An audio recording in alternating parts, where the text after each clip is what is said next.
Cordial saludo, mi nombre es Juan David Valencia, pertenezco al CEAD de La Dorada y estoy inscrito en el programa de agronomía. Pertenezco al grupo 1144 y el día de hoy vengo con el fin de explicar la transcripción del ADN.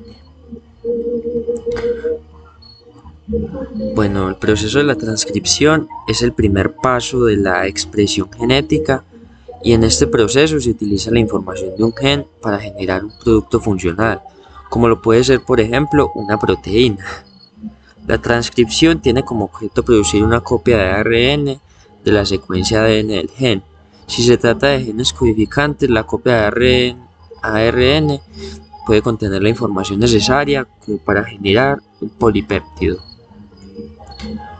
Las enzimas que pueden participar en el proceso de transcripción del ADN pueden ser, por ejemplo, en células procariotas solo existe un tipo de ARN polimerasa. Hay que tener en cuenta que las enzimas que participan en el proceso pueden ser diferentes tanto en células procariotas como en eucariotas. Por el lado de las eucariotas tenemos que existen tres tipos, que pueden ser la ARN polimerasa 1, la cual puede ser la responsable de la síntesis de la mayor parte del ARN.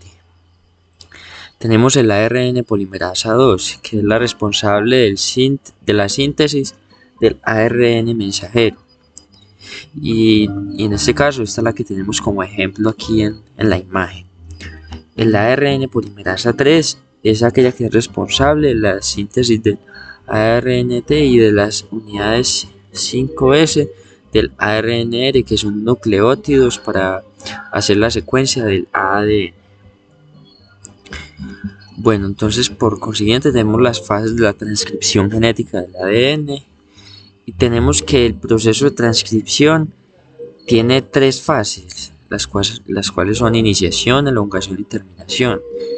Hay que tener en cuenta que este proceso, como el anterior que hablamos de las enzimas, puede variar respecto a las células eucariotas y las preeucariotas.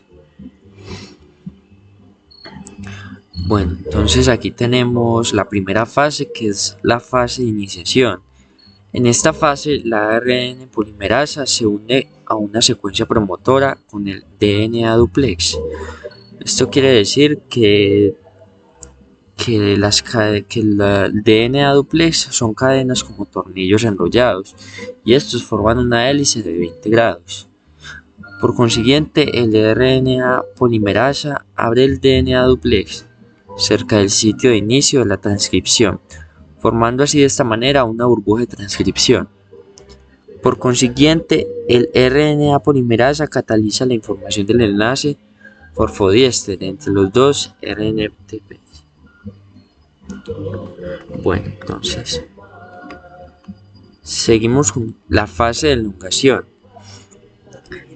Bueno, cabe recalcar con lo anterior de la fase de iniciación que es una fase donde se distinguen los promotores y que destacan entre los promotores de tipo bacteriano pueden contener una secuencia de ADN importantes, entre los cuales se destacan los elementos -10 y -35.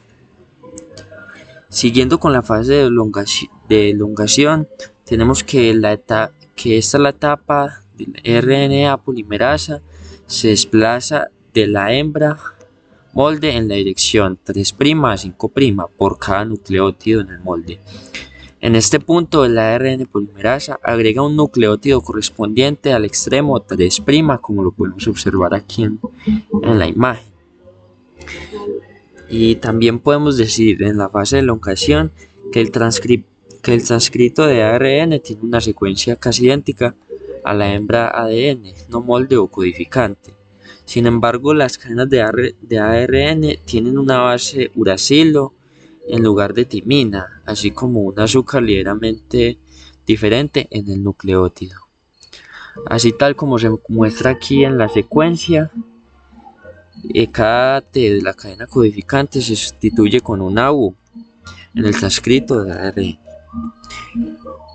Después tenemos la fase de terminación. Esta fase es muy sencilla. En este punto el RNA polimerasa libera el RNA completo y se separa del molde del DNA.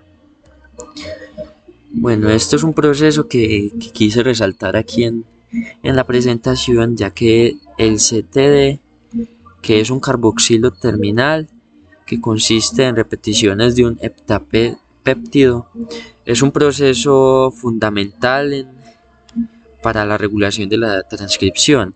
La que podemos observar en pantalla, la imagen, es una etapa del ciclo de transcripción con su estado de fosforilación del CTD.